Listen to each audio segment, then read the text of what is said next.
Complete shutdown, আর তার ফলাফল আজকে এই অবস্থা। সমস্ত দাবি মেনে নেওয়ার পরেও তাদের আর সে শাটডাউন শেষ হয় না। কী কারণে আমি বুঝি না। আমরা তো সম্পূর্ণ দাবি মেনে নিয়েছি, একটা মানলে আর একটা, আর একটা মানলে আর একটা, আর এর ফল আজকে চালিয়ে পুরে সব একদিকে সরকার, আর আজকে কত মানুষ জীবন হারালো, কতগুলি মানুষ পঙ্গু হয়ে যাচ্ছে, কতগুলি মানুষ। এবং ঠিক এই 2001 সালে এরকম তাণ্ডব বিএনপি জামাত জোট চালিয়েছিল। আওয়ামী লীগের প্রায় 21,000 নেতা কর্মী হত্যা করে, কত মানুষ গুলি খেয়ে তাদের ঘর বাড়ি হাত পা কেটে দেওয়া, চোখ তুলে দেওয়া, মেয়েদের রেপ করা, এই তাণ্ডব ছিল।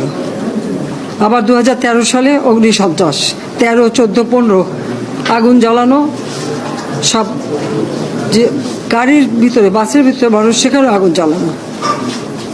23 সালে সেখানেও সেই তাণ্ডব, আর প্রতিবারই পুলিশের উপরে আঘাত, পুলিশের হত্যা, মানুষ মেরে ঝুলিয়ে রাখা, পুলিশ মেরে ঝুলিয়ে রাখা, গাজীপুরে আমাদের কর্মী মেরে ঝুলিয়ে রাখা।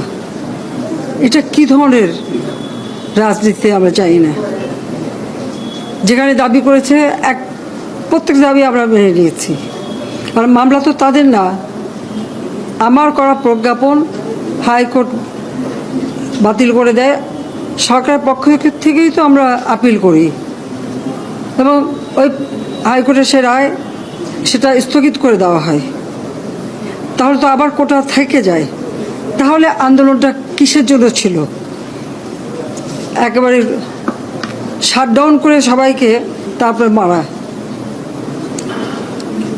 যে সমস্ত ঘটনা ঘটেছে আর যেভাবে মানুষগুলি ক্ষতিগ্রস্ত হয়েছে, আর যারা মারা গেছে আমি তাদের আত্মার মাগফিরাত কামনা করি। আর যারা এখন আহত তাদের সকলের চিকিৎসা সুষ্ঠুভাবে হচ্ছে। আমি আমাদের ডাক্তার, নার্স বা কর্মচারী সকলকে আমি আন্তরিক ধন্যবাদ জানাচ্ছি যে তারা দিন রাত অক্লান্ত পরিশ্রম করেছেন, এবং আমাদের স্বাস্থ্য মন্ত্রণালয় থেকে মন্ত্রী, প্রতিমন্ত্রী সহ আমাদের সকলে বারবার এদের দেখে গেছে এবং যা যা লাগে করে দিচ্ছে।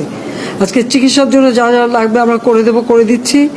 আর যারা পা হারিয়েছে বা হাত হারিয়েছে, আমরা কৃত্রিম পায়ের ব্যবস্থা করে দেব, যাতে তারা আবার সুস্থ মানুষের মতো চলতে পারে, নিজের কাজ করতে পারে।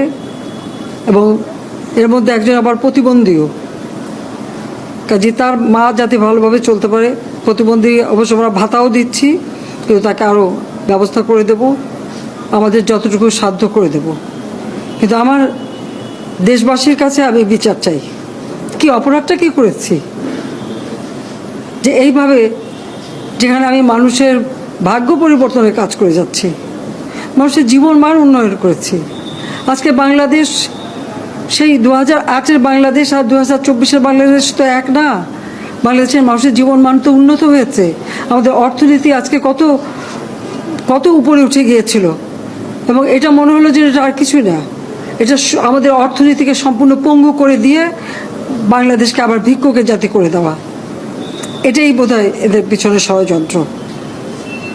সেটাই হচ্ছে সবথেকে দুঃখজনক, যে দিন রাত অক্লান্ত পরিশ্রম করে বাংলাদেশটাকে যখন একটা জায়গায় নিয়ে আসলাম, আজকে সেখানে দেখি এই একদিকে জ্বালাও পোড়া সব কিছু।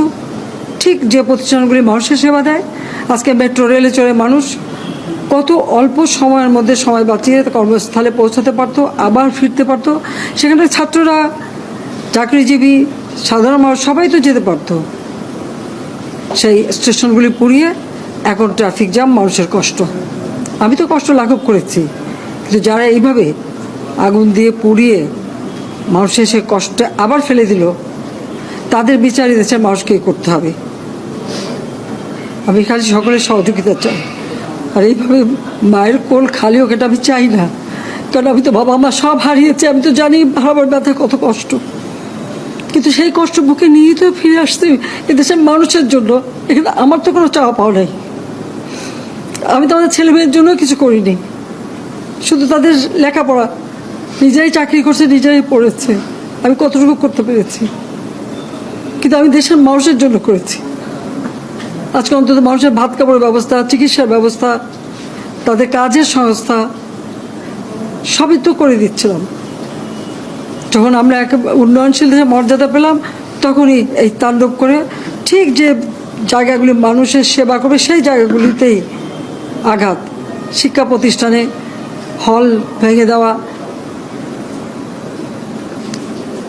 সবচেয়ে দুর্ভাগ্য যে ভিসির বাড়িতে আগুন দেওয়া। এর আগেও একবার ঢাকা ইউনিভার্সিটিতে ভিসির বাড়িতে আগুন দিয়েছিল, আপনাদের মনে আছে। রংপুরে সেখানে আগুন দিয়েছে, ময়মনসিংহ কৃষি বিশ্ববিদ্যালয় থেকে শুরু করে বিভিন্ন জায়গায় এই তাণ্ডব চালিয়েছে। রাজশাহীতে এই তাণ্ডব চালিয়েছে। বিশ্ববিদ্যালয়গুলিতে সেশন জট ছিল, আমি সরকার আসার পর থেকে কোনো সেশন জট নাই। লেখাপড়ার মান উন্নত করা, যাতে এখান থেকে পড়ে আবার বিদেশেও পড়তে হবে, সেই ব্যবস্থাও করে দিয়েছি। কিন্তু তারপরেও কোটা সংস্কার আন্দোলন, কোটা তো আমি বাতিলই করে দিয়েছি। আমি আহ্বান করেছিলাম যে একটু ধৈর্য ধরো, হাইকোর্টে শুনানি হবে, হাইকোর্ট যে রায় দেয়। না, তারপরেও এই আন্দোলন হবে। আজকে এই যে এতগুলি মানুষের জীবনের ক্ষতি হলো, এতগুলি পরিবার ক্ষতি হলো, এর দায় দায়িত্ব কাদের? আমি দেশবাসীর কাছে সেই আহ্বান জানাবো যে এই ধরনের ধ্বংসযজ্ঞের জন্য এই দেশকে নিয়ে আর কেউ চালাতে না পারে। আমি সকলে সাহায্য চাই, আর আমি চাই না এভাবে মায়ের কোল খালি হোক আর এভাবে মানুষ অসহায় হয়ে পড়ুক। এই হাসপাতালটাই তো আজকে আপনারা দেখেন কত সুন্দরভাবে করে দিয়েছি। কিছু নেই হাসপাতালে, একটা লিফটও ছিল না আমি যখন সরকারে আসি। আর সেই হাসপাতালও আমার আব্বা স্বাধীনতার পর জাতির পিতা বঙ্গবন্ধু শেখ মুজিবই করে দিয়েছিলেন। আমি সেটা উন্নতি করেছি বলেই তো আজকে চিকিৎসা দিতে পারছি, নইলে এত রোগীর চিকিৎসা দেওয়া কোনোদিন সম্ভব হতো না। তো আমার কি এটাই অপরাধ যে আমি মানুষের জীবন মান উন্নত করার জন্য কাজ করেছি, আর সেই জায়গাগুলিকে হামলা করতে হবে? কোভিড-19-এর সময় যেখানে আমরা সব থেকে ভালোভাবে মানুষের চিকিৎসা দিতে পেরেছি, সেই কোভিড হাসপাতাল সেখানে আগুন দিয়েছে। এটা কি ধরনের খেলা? যাক, আমি আর কিছু বলতে পারি না। আমি এগুলি এক একদিন দেখি আর